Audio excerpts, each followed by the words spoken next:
Hello, everybody. This is Margaret Harris at the WHO headquarters in Geneva. Welcome to our COVID-19 press briefing today, this Thursday, July 23. Our Director General, Dr. Tedros, will open the briefing with some remarks. Then we will open the floor to questions as normal. Joining Dr. Tedros today, we have our regular experts, Dr. Mike Ryan, Executive Director of Emergencies, and Dr. Maria Van Kerkhove, but also Mr. David Clark, Team Leader for Universal Health Coverage and Health Systems Law. As usual, we will be providing the simultaneous translation in all 6 languages, all 6 UN languages, plus Portuguese. And if you prefer to ask your questions in any of those languages, please do. You may also listen in Hindi, but you cannot ask your question in Hindi. And now I will hand over to Dr. Tedros. Dr. Tedros, you have the floor. Thank you, Margaret.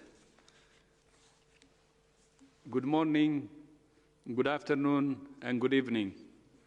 More than 15 million cases of COVID-19 have now been reported to WHO, and almost 620,000 deaths. Although all countries have been affected, we continue to see intense transmission in a relatively small group of countries. Almost 10 million cases, or 2/3 of all cases globally, are from 10 countries, and almost half of all cases reported so far are from just 3 countries. As we have said previously, political leadership and community engagement are the 2 vital pillars of the response. One of the tools governments can use is the law, not to coerce, but to protect health while protecting human rights. Yesterday, WHO, the United Nations Development Programme, UNDP, and Georgetown University launched the COVID-19 Law Lab, a database of laws that countries have implemented in response to the pandemic. It includes state of emergency declarations, quarantine measures, disease surveillance, legal measures relating to mask wearing, physical distancing, and access to medication and vaccines. Well-designed laws can help to build strong health systems, evaluate and approve safe and effective drugs and vaccines, and enforce actions to create healthier and safer public spaces and workplaces. However, laws that are poorly designed, implemented, or enforced can harm marginalized populations, entrench stigma and discrimination, and hinder efforts to end the pandemic. The database will continue to grow as more countries and themes are added. But even more powerful than the law is giving people the information they need to protect themselves and others. The best way to suppress transmission and save lives is by engaging individuals and communities to manage their own risk and take evidence-based decisions to protect their own health and that of those around them. The pandemic has disrupted the lives of billions of people. Many have been at home for months. It's completely understandable that people want to get on with their lives. But we will not be going back to the old normal. The pandemic has already changed the way we live our lives. Part of adjusting the new normal is finding ways to live our lives safely. It can be done. But how to do it will depend on where you live and your circumstances. It's all about making good choices. We're asking everyone to treat the decisions about where they go, what they do, and who they meet with as life and death decisions, because they are.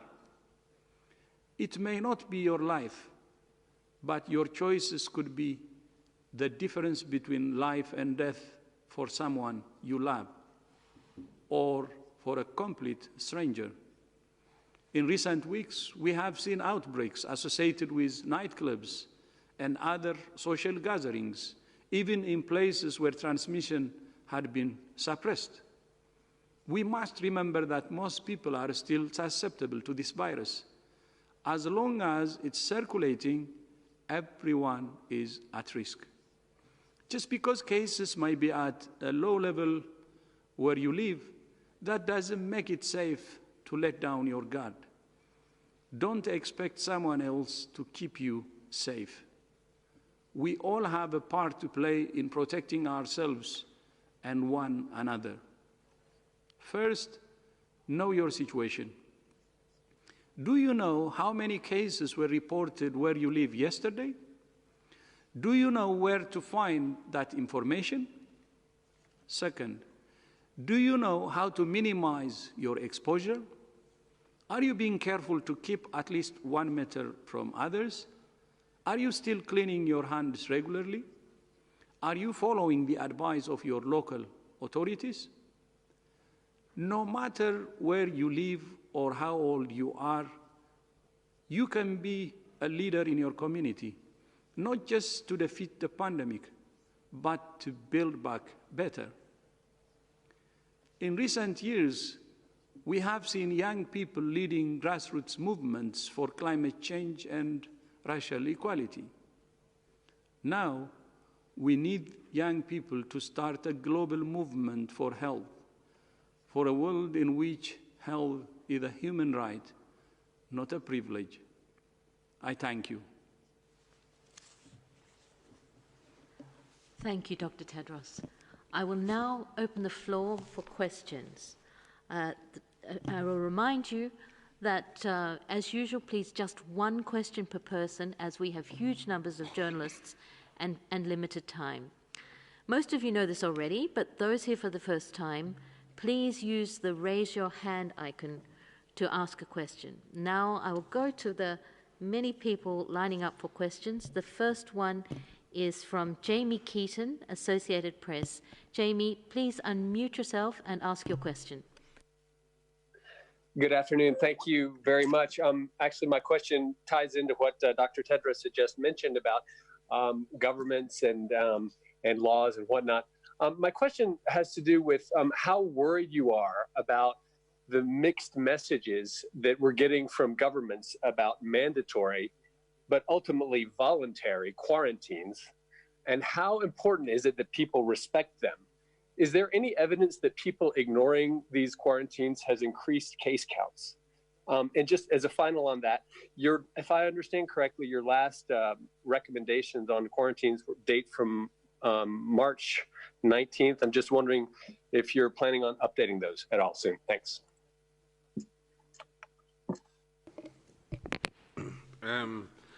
Yeah, the issues, Jimmy, I'm going to assume you're referring to quarantine measures in relation to context. There are different interpretations because in some cases people talk about quarantine measures in relation to travellers arriving from another country who are not necessarily context of a case.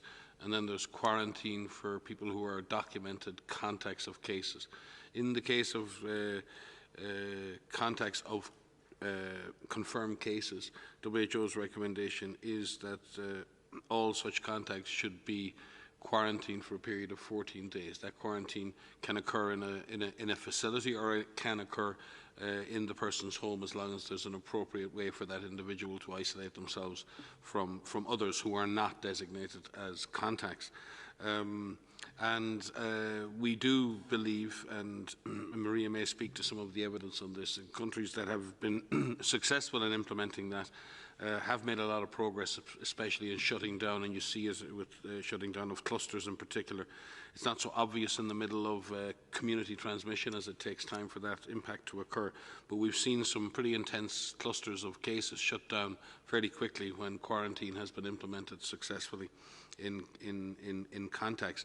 The DG obviously spoke to the issue of public health law. Quarantining oneself when you are a contact is an act of courage and it's an act of contribution to society. If you're a contact of a case, then you are much more likely than any other person around you to develop the disease and potentially transmit it to somebody else. It is much, much better if someone is ready, willing and able to quarantine themselves on behalf of their community. But there are situations in which that is not the case, and some governments have public health law in place that allows them to make that a mandatory procedure. In other words, it's mandated by law. If it is such, and I think WHO's guidance is also clear, and I think we do clearly state that where such mandatory quarantine rules are in place, the state implementing that mandate must also respect the human rights of the individual. They must be in a position to provide an appropriate level of support and care to that individual. That should not cost that individual in terms of extra out-of-pocket expenses for the purposes of staying in a hotel. We don't recommend that governments charge people for being quarantined. So there's a whole load of issues that are associated with that issue. So sometimes a mandatory nature of quarantine allows a government in law to provide more support to people being quarantined. But we do and are against coercive procedures. And in our experience, yes, it may be that people may say making these things to be implemented coercively, it gets the job done. Well, in our experience in WHO in dealing with communities, particularly marginalised and other communities, it can do exactly the opposite. It can shove the problem underground. And it can mean that people are unlikely to report their status in terms of either being a case or being a contact if they feel they will be unfairly treated. So it is exceptionally important that we build strong community engagement, that people, individuals and communities understand how the disease is spread, understand the role they can play in the transmission of the disease, and understand the role they can play in breaking those chains of transmission. In our experience, when people understand that fact, when they understand their own personal status, and when they're supported in the process, the vast majority of people will participate in the quarantine mechanism. And we would like to avoid coercive mechanisms to do that. Maria? Thanks. Thank you for the question. Yes, I think indeed quarantine in the context of contact tracing is arguably, one of the most important elements to breaking chains of transmission. Isolation of cases, known cases in facilities outside of the home, in particular, if that can be done, and if inside the home it's among someone who is experiencing mild disease or no disease, or among an individual who does not have risk factors that would put them at a higher risk of developing severe disease or dying. But quarantining of contacts is incredibly important. We will be updating our guidance. In fact, we're doing it now. It's almost as if you knew that, Jamie. But we are updating it at the moment, and it won't actually change that much. What we're changing in it is looking at, currently we require testing at the end of the quarantine day period, and we will be removing that. But we're also going to add language in there to ensure that family units are taken care of. And so making sure that the language that's in there really focuses on children and isolation of and quarantining of children with family members and parents so that they're not separated. So that should be coming out hopefully in the next week or so, but it won't look that different to what the current version is online. And it does really remain an essential element to breaking chains of transmission. Thank you, Dr. Van Kerkhove and Dr. Ryan. We now have a question from South Africa, from Sophie, from the South African Broadcasting Commission. Sophie, could you please unmute yourself and ask your question? My question is directed to the Director General. Dr. Tedros, I saw on your Twitter account you spoke to the Minister of Health of South Africa. What was this all about? And the update on the China delegation of WHO is directed by the World Health Assembly to start the investigation. How far? That's two questions. With regard to South Africa, DG will speak to this, but the situation in South Africa, as you know, the numbers have been increasing, and the government are obviously looking at every possible measure to increase the intensity of the response there in support of their communities. And as part of that due diligence and reaching out for support and assistance and advice, the Minister of Health and his Director General, as well as other staff in the Ministry, have been reaching out to our regional office in Africa, to our Regional Director, Chidi Moeti, but also directly to the Director General. And our most recent conference call was a three-level conference call in which we were discussing the challenges that South Africa's faced, particularly the operational and technical challenges of scaling up the response at community level, scaling up surveillance, providing extra support to laboratory diagnostics, amongst other things. WHO is working with South Africa to provide surge capacity in very specific technical areas, and we're also providing virtual support, in fact a virtual mission as well to support that. So a number of key individuals at global and at regional level will be both providing physical on-site support to the response as well as virtual support in the coming days. South Africa has a tremendous internal capacity in public health. It has done a good job in responding to what has been an escalating situation, and it is only wise and smart that a responsible government will reach out for whatever assistance it feels that it needs to add to the quality and intensity of its response.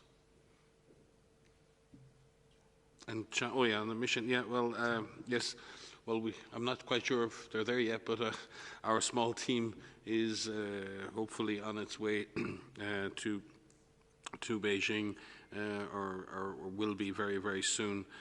We've been engaged in a series of virtual consultations again with scientific and other colleagues at the National Health Commission, at the China CDC, in looking at work already done on the preliminary or earlier investigations and scientific studies on the origin of the virus. We continue to look at the opportunities for scientific collaboration and in terms of reference for an international mission, and we're already beginning to reach out to experts at the international level to see who will be available and most appropriate to be able to support an international mission in the coming weeks. Again, as I said previously, the logistics of that are not straightforward, I can assure you, but we are pleased that we now see the level of engagement that I think is important and will drive a successful mission. These are important questions. The answers are even more important, and I think everybody in the Chinese scientific community and the international scientific community is anxious to move forward with the appropriate studies to fully understand the animal origins of this virus. Yeah.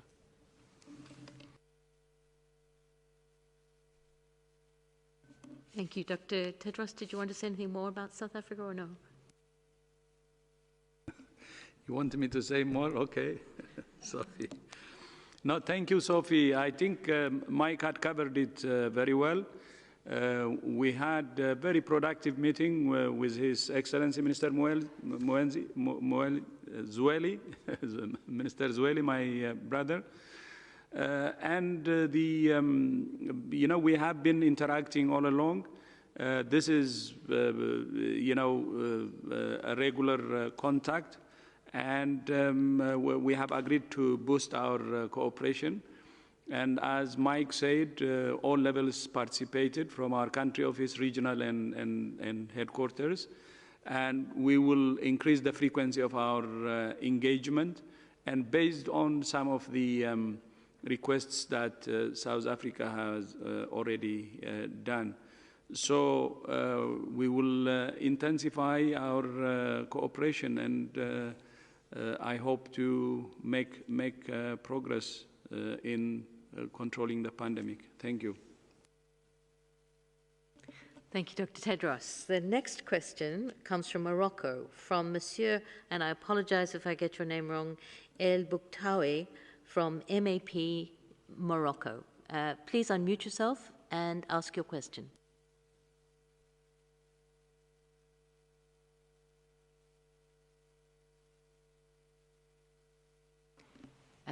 Mr. El Bouktawi, can you hear us from Morocco? It sounds like we've lost him. So we'll go on. We have a question from Spain, from Isabel, from Efe, from the Spanish Newswire. Isabel, could you unmute yourself and go ahead with your question?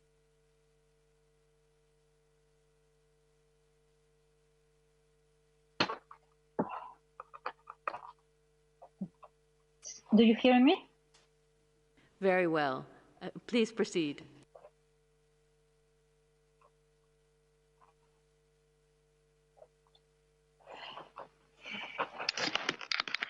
Hello? Hello, Isabel, we can hear you. I don't hear anything, sorry. I don't know if you are hearing. We are hearing you. Can you hear us? It sounds like we've got some technical problems. We'll send Isabel a message to tell her she can ask her question a little later. We have Imogen Fuchs, BBC. Let's hope we do better with you. Imogen, can you unmute yourself and ask your question? Hi, Margaret. Yeah, I hope that I'm the exception to the rule and you can hear me. Well done. I just wonder, I know you have been very quiet on this, but we had these quite surprising comments from US Secretary of State Mike Pompeo in London on Tuesday. Do you have any response to that, or could you give us an idea of how you think a big organization like the WHO can respond to that kind of comment? Yeah, thank you. I think we haven't kept quiet, actually. We released a statement. As you know, the comments were done, I think, on last Tuesday. And the comments are untrue and unacceptable, and without any foundation for that matter. And our sole focus and the focus of the entire organization is on saving lives. If there is one thing that really matters to us and which should matter to the entire international community, it's saving lives.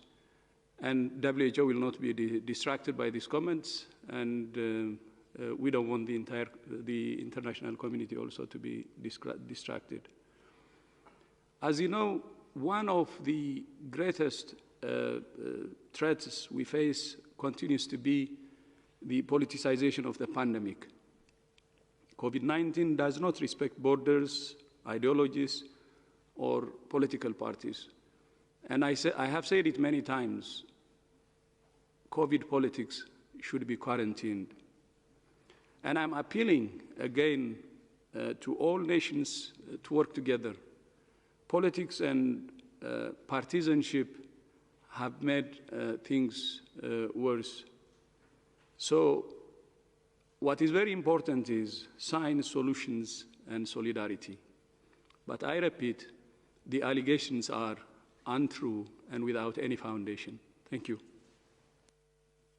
If I might add, I feel the need to say something as an American, as a proud WHO employee.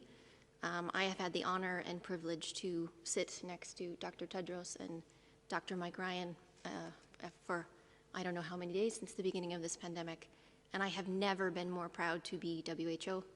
I've worked for this organization, with this organization, for more than 10 years.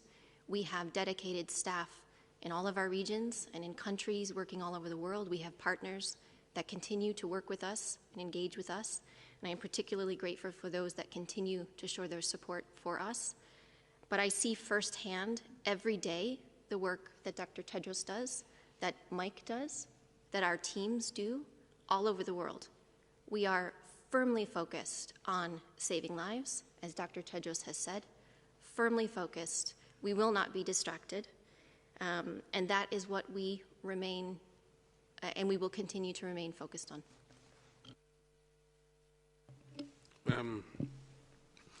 And just on that, many of us have worked 7 days a week, 20 hours a day for the last 7 months.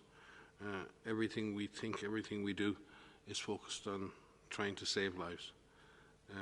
And we send, and have sent for years, our people into harm's way every day. Many of us have spent months and years on the front line, risking our lives and worrying our families for decades in this fight for social justice. It's really important that we try and maintain the morale of all frontline workers, be they WHO, the rest of the UN. I can say, too, that none of us are perfect, but we all serve. We serve to save lives. And we're here in the service of the vulnerable people of the world. And again, I am proud to sit by the side of Dr. Tedros in doing that, because our organisation and his leadership are intertwined. And we have benefited from that leadership, from that direction, from a transformation in our organisation. And I can say this as someone who's spent a quarter of a century associated with this organisation, transformation that I thought might never come for an organisation that truly needed to change the way it did business. I've seen that happen. We are committed to that. We are proud to be WHO, and we will remain so, and we will serve the vulnerable people of the world regardless of what is said about us. Thank you so much, DG, Dr. Van Kerkhoff, and Dr. Ryan. I'm not meant to say anything, but proud to be WHO now more than ever. The next question goes to Chen Waiwa from China Daily. Chen, could you unmute yourself and please go ahead? Hi, Dr. Tedros, you just mentioned in the opening remarks that half of the cases came from 3 countries. We all know that's US, Brazil, India. So my question is, has WHO focused the special resources on these 3 countries to put them on the right trajectory? Because, you know, as Dr. Ryan mentioned about the coercive measure, I sort of find it confusing, because like some US congressmen rejecting wearing masks, they say that I have a facial autonomy. So that sounds ridiculous to me, but I don't know. Is this coercive if I ask you to wear a mask? Thank you. I think the 3 countries you mentioned are powerful, able, democratic countries who have tremendous internal capacities to deal with this disease. And there are many, hundreds of thousands of brave frontline workers, doctors, nurses, hygienists, logisticians and others who fight in the front lines, just like in every other country. You know, it is a given. Large countries can have large problems because by their very nature they are large, they are populous, they are complex. And also there are differences of opinion and differences between the federal and the state level in many countries all over the world. It's one of the prices that countries pay for that for democracy in that context. So we are always ready and will always remain ready to provide advice, input and service to any of our member states, wherever they are, and constantly offer advice and support to them. But particularly these 3 countries and many more, have tremendous internal capacities and I believe can turn this around because of the nature of their public health, their science and their innate capacities to fight this disease. And I trust that these 3 countries are doing that and will do that and will escalate and upgrade their responses in order to bring this disease under control. Maria?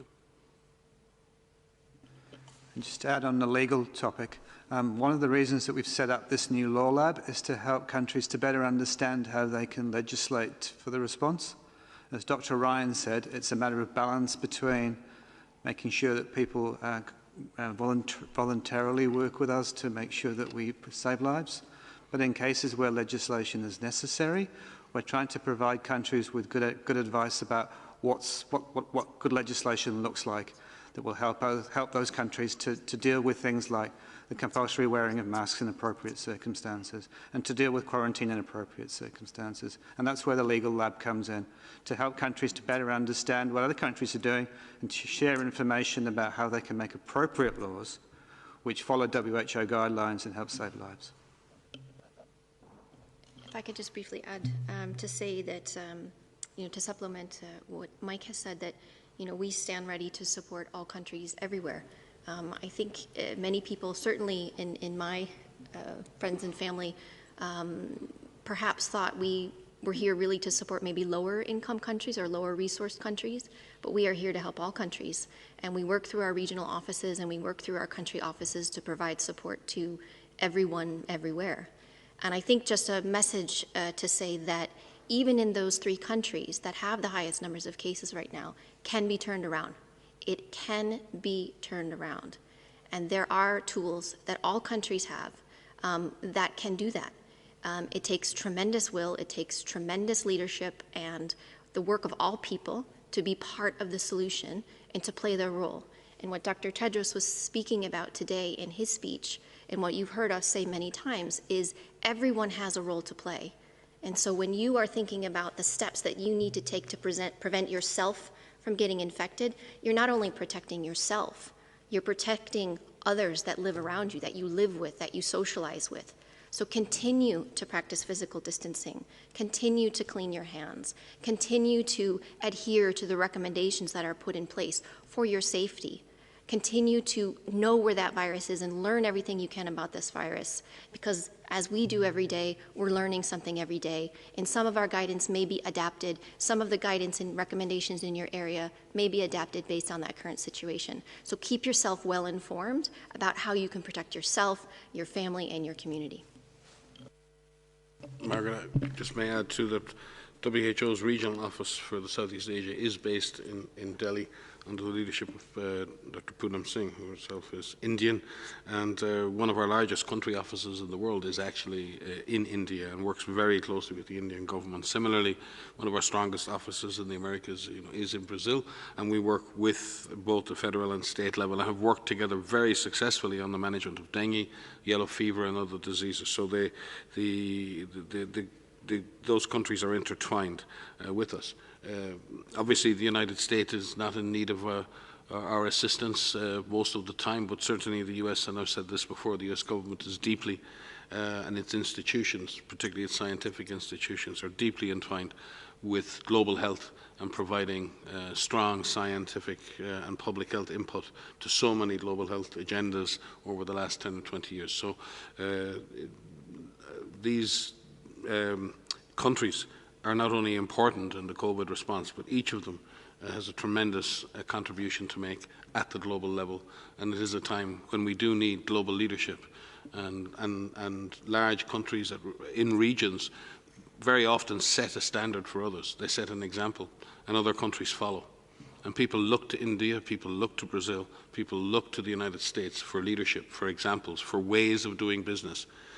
And they tend, when those are successful, to copy those strategies. So these countries are not only important in their own right, they're very important as regional and global beacons of doing the right thing. Thank you for those comprehensive. So we now will go to Priti Patniak from here in Geneva, Geneva Health Files. Priti, please unmute yourself and ask your question. Hi, can you hear me? Please, yes, very well. Yes.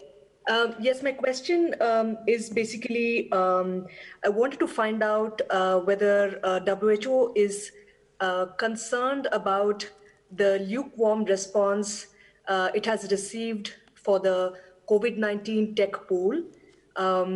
Is there an update that you can share? We see that not as many countries have signed up as one hoped. And is it possible to share some details on what kind of technology you expect to be shared and so on? Thanks for taking my question.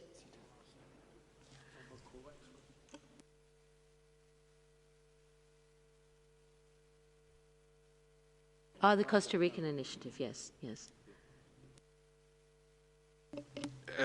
We would have to get back to you on the details. Your question is well asked, but I don't have the specific details on the number of countries and the technologies that are currently on the CTAP platform. So what I propose we do is we get that information, we send it through Margaret to you, and maybe bring, on Monday we will also maybe give a couple of minutes to give an update on CTAP, if that's okay with you. Excellent question, and just send it to me, harrism@who.int, and we'll make sure you get a good answer. The next question is for Isabel. We're going to try. Isabel has reconnected. Isabel from EFE. So Isabel, please unmute yourself and ask your question. Yes. Do you hear me? Very well. Please ask your question. Yes, thank you. Thank you. Thank you very much for trying again. Thank you. My question is, as you know, there are several outbreaks in Spain, and most of them, even if they are restricted to a few geographical zones, this is happening after you warned that we should have been very careful after the confinement. And I would like to hear from you, what is the lesson we have to learn in Spain and in other countries? In this context, a quite important proportion of these contaminations happen in nightclubs, as you mentioned. Do you think that it's most reasonable to close these sites until the situation is under control? I think I think we have to be careful here that when we see clusters of cases or a rise in cases after lockdowns are lifted, that in some way that is projected as an error or a fault or a failing. It happens. The minute you raise the pressure on the virus and the virus is at community level, you will see sporadic or clusters of cases. The question you should ask is, what is the reaction to that? What we've seen is in areas that have lifted restrictions very early without having control on the virus have seen a very fast jump back up. But in other countries, even in countries that have brought the disease under extreme control, like Germany and Spain and others, where the numbers have been suppressed to very low levels, that when you open up, there's always a chance that the disease can be imported or the disease can spread from unseen clusters. And the real, I suppose, test of community and government is how quickly can you get those under control? How quickly can you detect the cluster? How quickly can you test the people in that cluster? How quickly can you get the results from that? How quickly can you identify the contacts? How quickly can you identify the risk factors?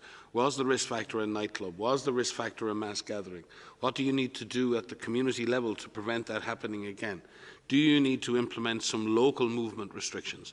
What we're really trying to get here is move from, as I've said before, using a very big hammer to trying to be more precise in what we're doing. Instead of restricting everyone, we try and go after the virus and we try and identify where the virus is and then specifically and surgically, in a sense, excise the virus from the community by minimizing the impact on the lives and livelihoods of the community by focusing in on cases, on contacts and investigation. So countries coming out of lockdown, even countries with low levels of disease, will experience potential cases and clusters of disease. And I believe in this case, Spain, like many other countries, have reacted quickly, they've reacted well, and are on the incidence of disease is stable, and yet we still have to deal with a few of these clusters that have emerged in a number of countries. So I think, and that is really how we get to what the DG spoke about. We have to learn to live with this virus. We will not be able to eliminate or eradicate this virus in the foreseeable future. And we have to learn to find a way to get back to our lives, to get back to some kind of normality, to do that with, as Dave has spoken about, with respect to human rights, with respect to the use of law, with using every single tool that we have as a society to suppress this virus in a sustainable way, to make maximum disruption to the virus and minimum disruption to ourselves. Now, how do we go about doing that? And we need everybody on board. The DG spoken, it's not just the authorities on board, it's not just the responsibility of the authorities, it's also of communities and people within those communities. And more the youth, and not just the the older ones, the old fogies like myself and others. Youth culture can break this. Youth culture can help drive this pandemic, or youth activism can help break the back on this virus.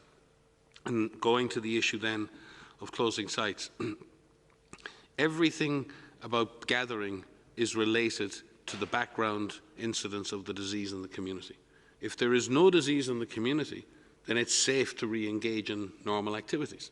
If disease is in the community and if you have intense community transmission, then any activity that brings people together in crowds, especially indoors, will lead to further transmission of the disease. Because if you don't know where the virus is, but you do know the virus is spread in your community, and you bring people together in large groups, you're going to get transmission. And in that sense, governments are going to have to make decisions based on the local epidemiology as to whether things like bars and clubs, in particular circumstances, need to be closed or have restricted numbers, or whatever it is they need to do to reduce the chance of person-to-person transmission. Maria? Thanks. I really appreciate the question, because I think so many people are dealing specifically with this question. Of what are the lessons that can be learned, once you've been successful at suppressing transmission, what about these sporadic cases and clusters that are starting to appear? I think the lesson is that we should expect this. We should be ready for this to happen. And with all of the systems that are in place now, which countries have worked so hard to put in place, they need to be used fast. They need to be used aggressively and robustly and with no regrets, with the exception of ensuring that when these interventions are put back in place again, where you may shut down something temporarily, it's done for a temporary amount of time, and it's done in the lowest or smallest geographic region as possible. I think everyone wants to avoid these huge so-called lockdown measures again. We do too. We hope that we don't need to see these again. But if these outbreaks are dealt with swiftly, if the test, treat, contact trace, care for, if all of that is put in place and done really quickly, you have an opportunity to really put that fire out quickly. And we are seeing countries do that. I think it's important to know where, as Mike has said, where these outbreaks are occurring. Is it in a particular entertainment sector? Is it in a long-term living facility? Is it in another closed settings? And if you, as an individual, have an opportunity to avoid going to a nightclub, maybe it's worth avoiding that nightclub for a little while. I don't think we've talked so much about nightclubs in recent days and recent weeks, because these tend to be the hot spots right now. But I think having a blanket of closing all nightclubs is not the solution either. I think we need to have a data-driven approach. Where is the virus? Where are the opportunities for the virus to transmit? If it happens to be in a certain area, then yes, perhaps maybe they need to be closed for a little while. But again, you have a choice yourself to make and say, do I do this? Do I go to this? I said the other day, there's a lot of things that people want to be doing. I do too. We all do here. But there's not necessarily things we need to do. The things we need to do to keep our families safe and alive, and we need to perhaps make some sacrifices ourselves, so that essential workers and frontline workers who are putting themselves at risk every day to keep businesses going, to serve us food, for healthcare workers who are out there who are caring for patients, they need to go to work, and they choose to go to work proudly. And we are very grateful for that. So again, we all have a role to play, and we really do need to make decisions based on risk to keep ourselves safe and keep our families safe. Thank you very much, Dr. Van Kerkhove. The next question, we are going to try to go back to Morocco, and I believe that Monsieur El Baktoui has reconnected. So, Monsieur El Baktoui, please unmute yourself and ask your question.